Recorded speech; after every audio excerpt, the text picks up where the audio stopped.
Hello, this is Lee with 82 Game and 12, and we're going to start a new game here. We're going to go with Revolution Games Prelude to Vicksburg, the Chickasaw Bayou, December the 26th to the 29th, 1862. And this here is the 9th volume in their American Civil War series based on Herman Luttmann's Blind Swords system.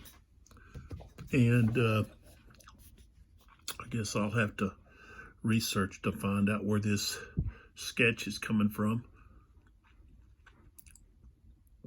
But I'm sure it has to do with the battle. So we'll talk more about that.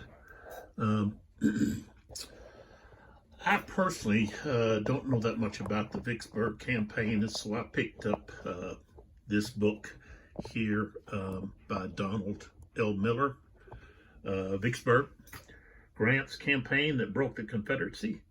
The Wall Street Journal says it's superb. Came out in 2019.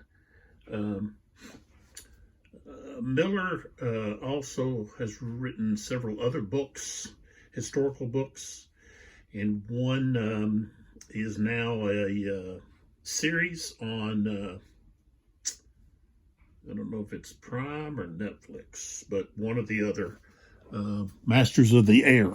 Okay, I'll show you that cover there that has an image from that production.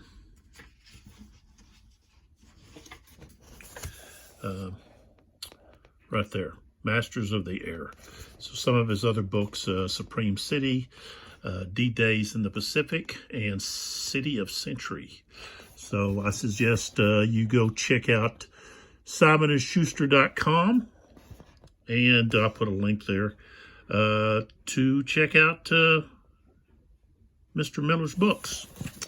So as I said, I don't know a lot about the campaign, Chickasaw Bayou battle, or the Vicksburg campaign.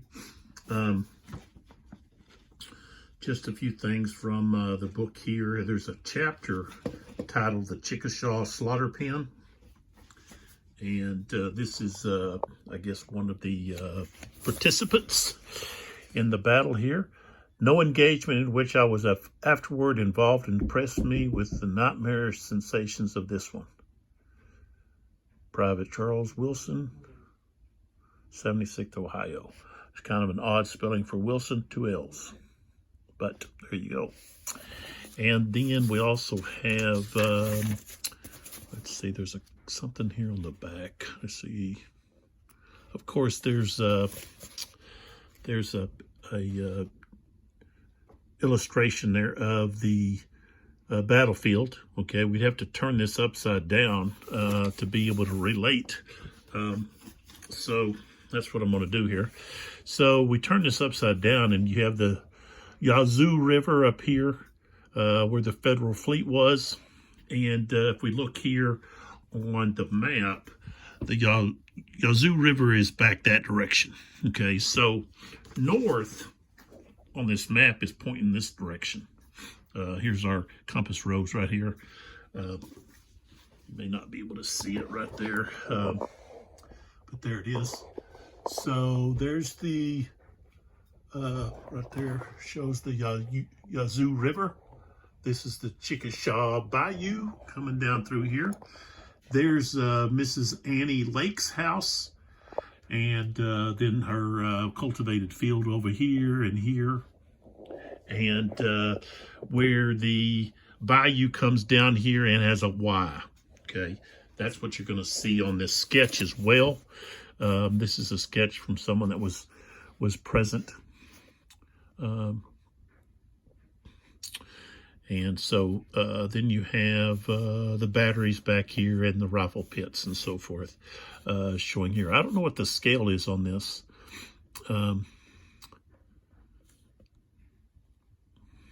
It's not going to be the same as the map, that's for sure, because it shows the Yazoo River right here, right real close to the house there. And, you know, I don't know how far the Yazoo River is off the map here, but there that is. We'll maybe talk about that much later. And I'll talk about some more things that Donald Miller brings up in his book here concerning this.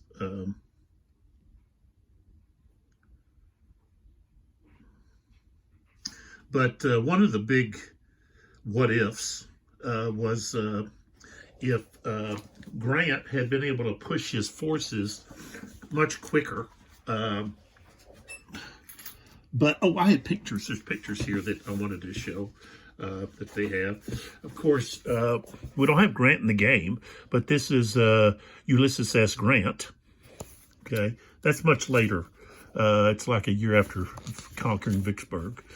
And let's see here. Rawlings, I'm trying to find, okay, this guy up here, Halleck, Henry Halleck, he was the commander-in-chief of the Union's Western forces early in the war, and he kind of distrusted inexperienced Grant, and he almost removed him before Shiloh. So, and of course we got the well-known General William Tecumseh Sherman, okay, and there's a lot of debate about when the William was added. You know, his father was an admirer of Chief Tecumseh. And so a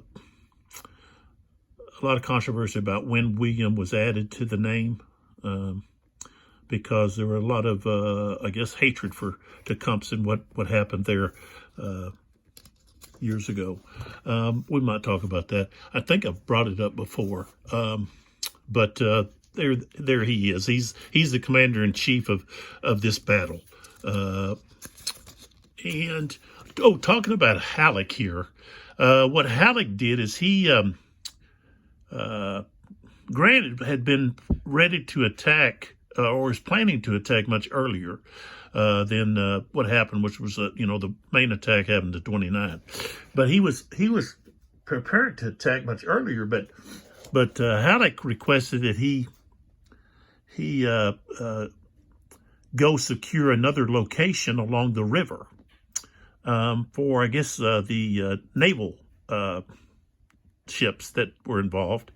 And when his troops got over there, they found out that I think the bridges had been burned or whatever it was. It was just a wasted time because his objective was already taken care of or already put out of action. So that kind of delayed his advance, getting his troops into position, so forth. So, and they also didn't realize that the Confederate forces would be so well dug in. And of course, they had to encounter with all of the trees that were cut down and all jumbled up and made it very difficult to move around, especially toward the Confederate lines. So, let's see if we have another picture here I wanted to show. Oh. Here's the Confederate commander-in-chief, John C. Pemberton. Okay. And then, of course, we've got Joseph E. Johnson, not to be confused with Albert Sidney Johnson. I think there's a picture of, where's it at? Yeah. Okay, right here. This is actually a picture of the Chickasaw Bayou. And this is after Porter and Sherman were repulsed in December 1862. So that kind of gives you an idea of what it was like there along the bayou. So we'll talk more about different elements of the book. But like I said, Simon and Schuster paperbacks. A lot of praise for the book. Of course, you see that quite often. But copyright 2019. And as I said, you can find that at simonschulster.com. And I'll put the link in there to that. But I'm sure you can find it at most bookstores, Barnes and Noble. I got mine at let's see, Books A Million. Yeah, Books A Million. That's where I got mine. So I'm not playing the last scenario, which is the Grand Assault, which takes place on the morning of the 29th at 13 turns long. And there's a lot of different rules and so forth that I'll need to talk to you about. One of the things I wanted to do is I want to give you a bird's eye view of the battle here, battle map, and what we're looking at here. Let's see if I can get that out of the way. So, like I said, put that down. This direction, like that's north. Okay. This here goes back to Vicksburg. And then over here, we've got Snyder's Hill Bluff, here. Here's Walnut Hills Bluff, also called Chickasaw Bluff. And here is where Grant attempted to make his push. Be Sherman, I guess. He's in command of the troops. So Sherman's pushing here.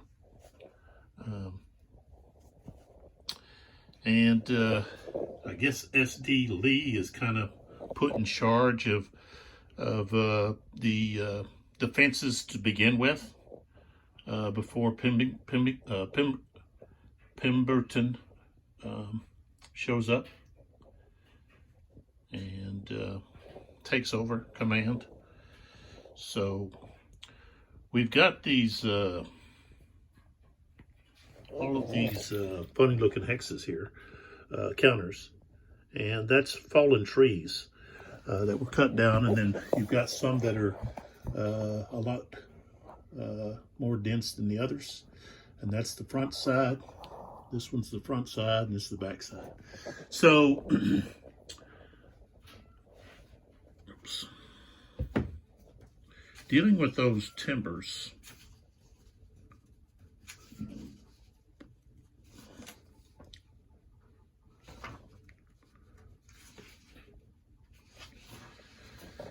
they represent trees cut down by Confederate laborers, slaves. Okay.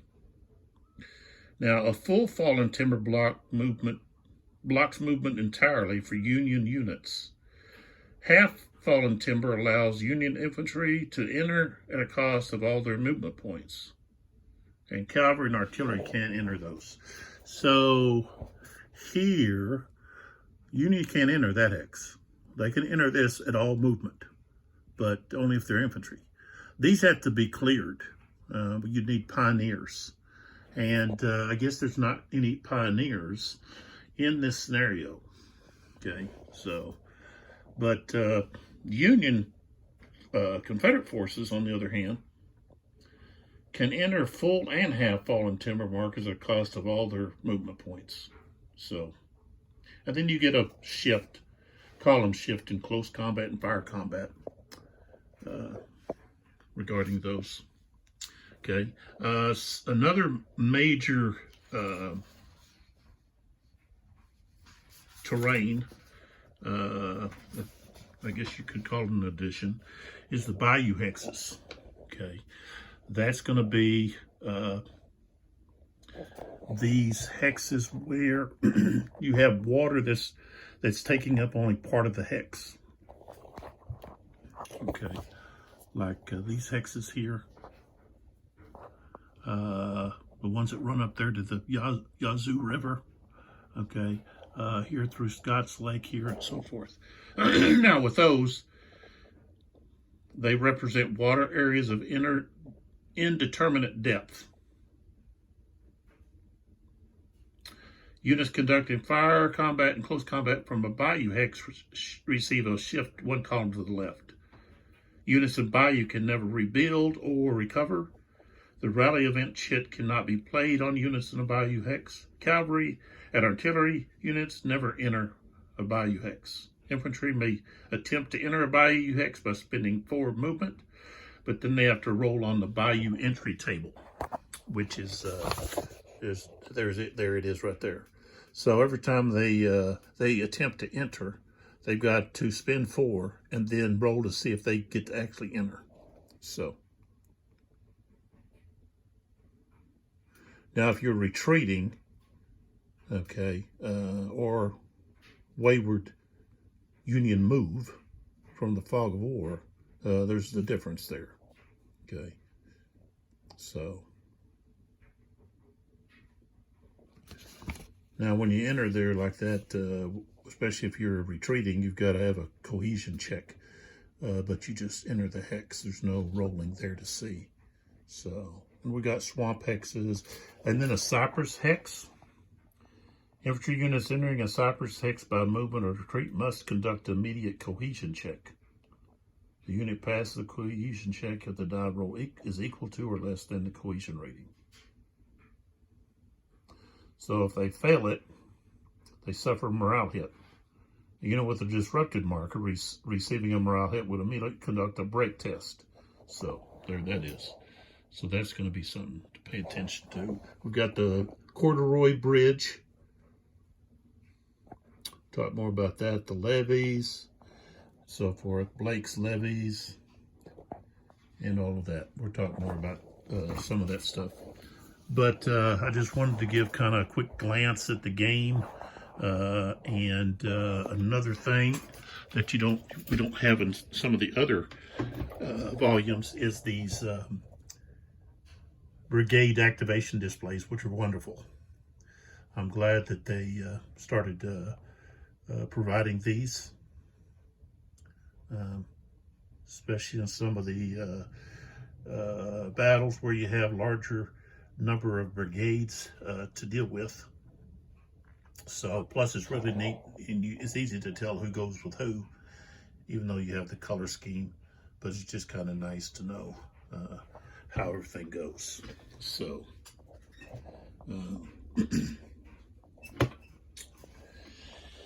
and something over here, let's see, we get down here, okay, we got graphics by Stephen Oliver, inspired by Richard Barber. So that may be one of the things you're looking at and saying, oh, that kind of looks like a Rick Barber map. Well, I think Stephen Oliver did a fantastic job on this map.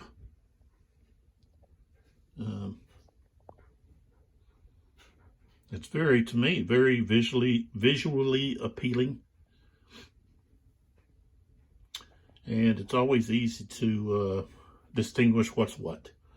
I don't ever have a problem distinguishing what's what with these maps.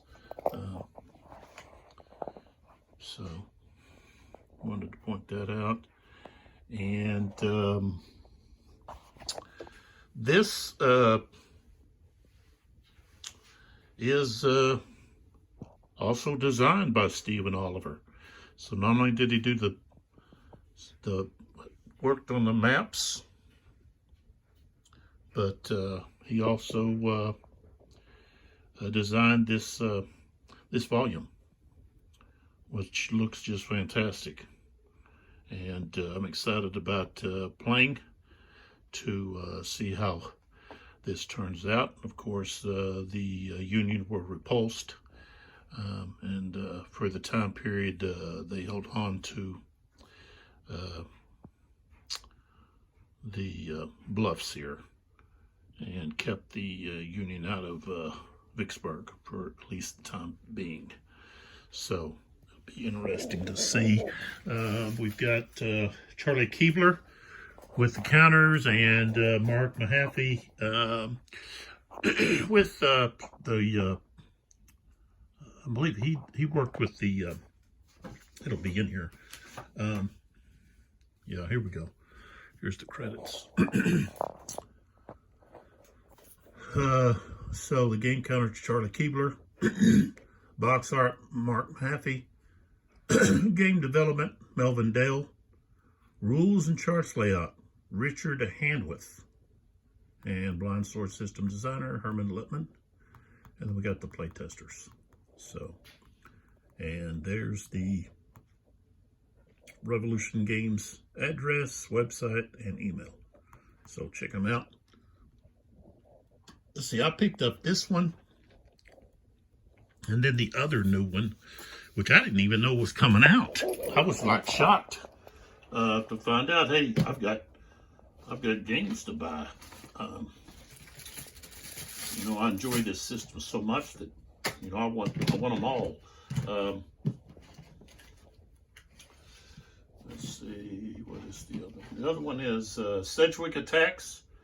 This has to do with the Chancellorsville battle, okay, taking place after Stonewall Jackson is wounded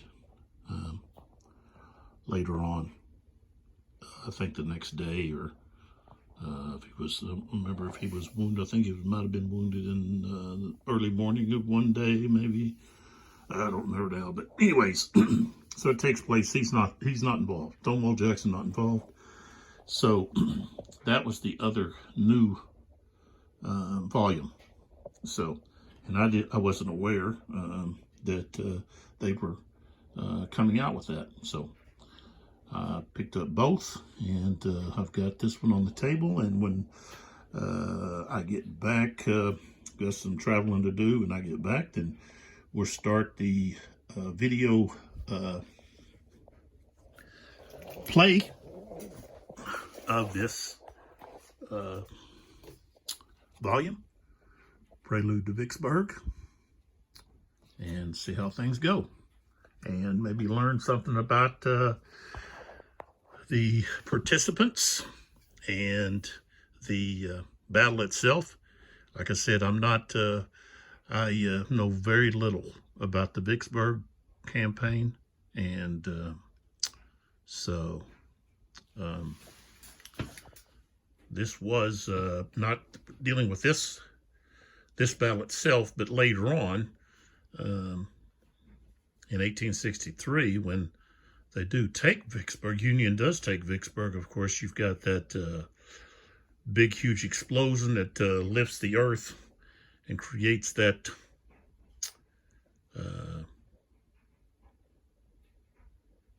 kind of oval pit or depression or whatever you want to call it. And it's a shooting fish in a barrel. So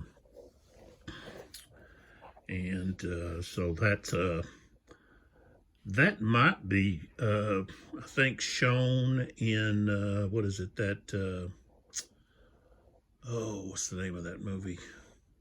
Cold Mountain with Jude Law. And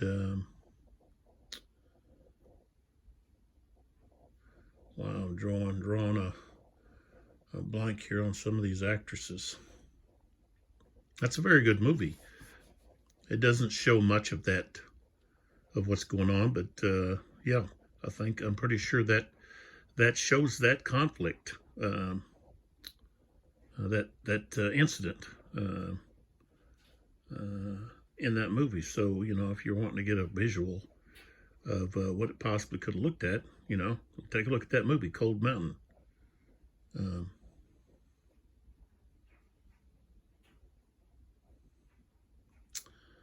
I'm just drawing a blank on those actresses.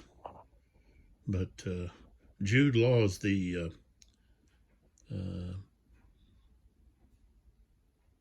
main male character in the movie. It's got quite a few different actor and actresses in it. Some of it is just, I don't know, part of the movie is just kind of ridiculous, I think, at times. But other parts of it are very visual, gives you maybe a good historical visual of maybe what it was like for the time period. But yeah, I'm not going to say everything in that movie is historic. It's not. It's a story, and Donald Sutherland's in it.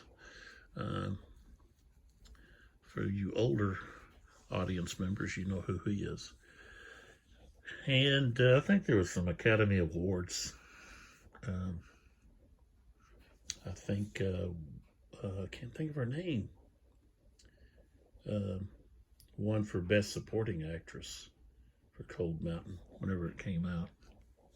I don't remember when it came out, but, you know, like I said, if you want to get an image of that showing the earth rising because of the explosions that occurred underneath, that the Union placed underneath. They dug tunnels and placed this underneath, and they lit it, and it exploded, and when it did, it raised the earth, and then it came crashing down. You had this huge pit that was formed, and then soldiers just started shooting down into that pit where the opponents were at, and just slaughtering them. So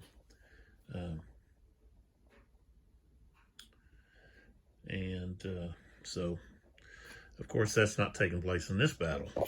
That's going to take place much later. So, but check it out. If you don't have this one yet, you can take a look at my videos and decide, hey, is that one that I want? Or hey, if you're like me and you're crazy about the system, anything they put out, you're like, I'm getting that.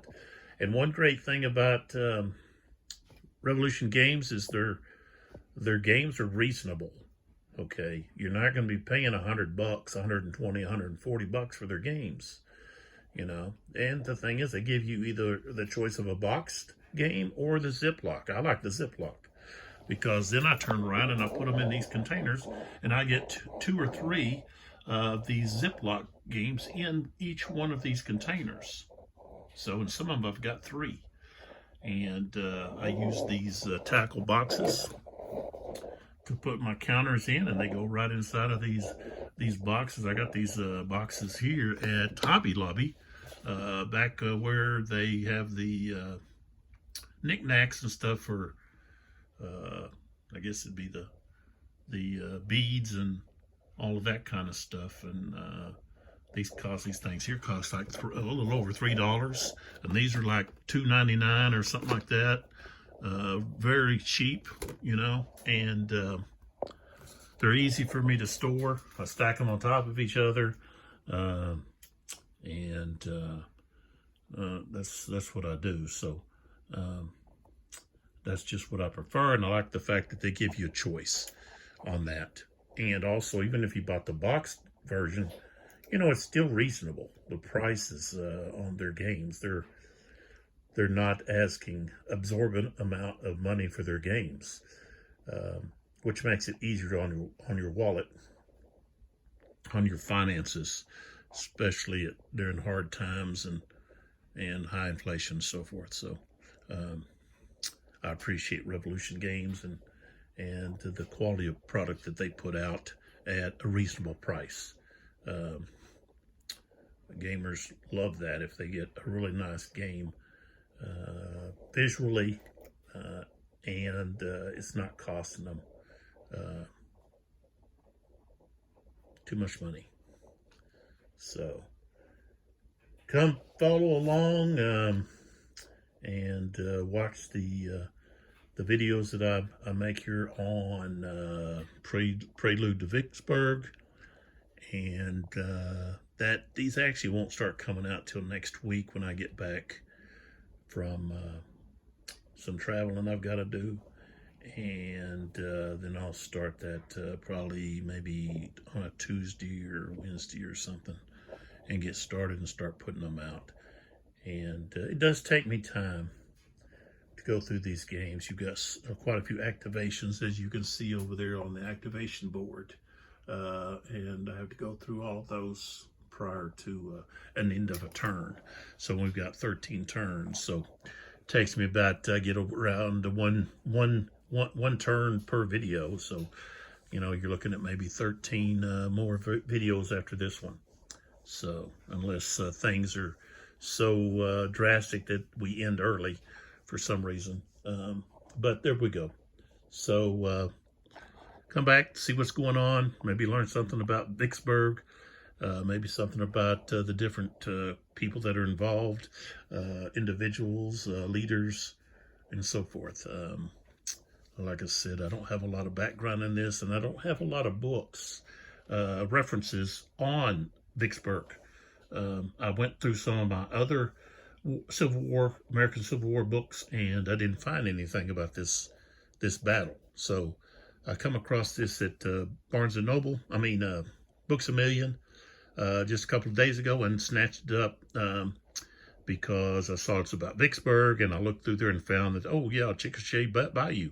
So picked it up, and so we'll be promoting the book, but also, finding out some information that maybe we didn't know.